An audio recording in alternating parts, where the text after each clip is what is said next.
Hi, my name is Jennifer McCallum, and I am the Foster Care and Adoption Counseling Supervisor for Buckner Children and Family Services. Today, we're going to talk a little bit about just how being mindful can ease stress and anxiety, not only in you, but in your children as well. I wanted to read a book with you all that you can share with your kiddos, but also just look at some activities that you can do with your children just to introduce mindfulness, but also to be genuinely engaged in your own journey of mindfulness.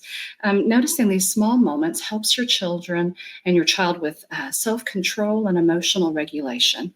And here are some small things and activities that you can do with your child to discover and enjoy moments of mindfulness together. One of my favorites is just coloring.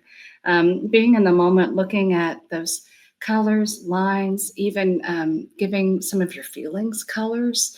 Sometimes you can play soft music in the background to do this.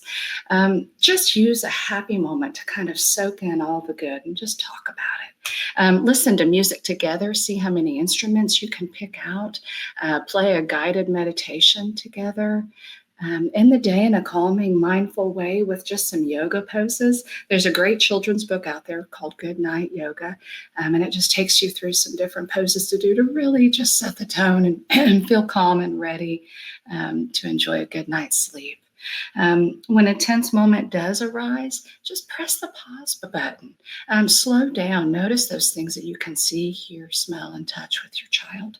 Cook a meal together. Notice the smells and tastes of trying new foods. Take a walk together. Notice the sounds and the breeze. Collect objects as you walk, things with different textures, leaves, rocks. Just lay in the grass and look for shapes in the clouds. Blow bubbles. This is another great one because you often hear about just encouraging deep breathing when somebody needs some calming or is having some anxiety or stress. And blowing bubbles really forces that exhale of breath, which is really good in some of that deep breathing. And then my last thought is just have a snack, have a check-in with your child, ask them how they're doing, how their day is going, and how they're feeling. And so we're going to look real quickly at the book, Mindful Monkey, Happy Panda.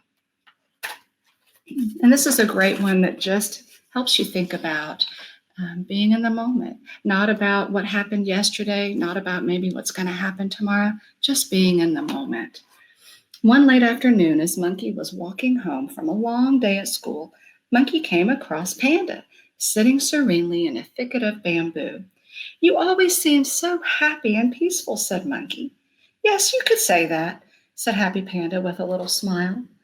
"What do you do to be so happy and peaceful?" "I walk, I work, I read, I eat, I play, and I rest." "I walk, I work, I read, I eat, I play, and I rest too. But I am not so happy," said Monkey. "That seems true," said Happy Panda as he looked at Monkey.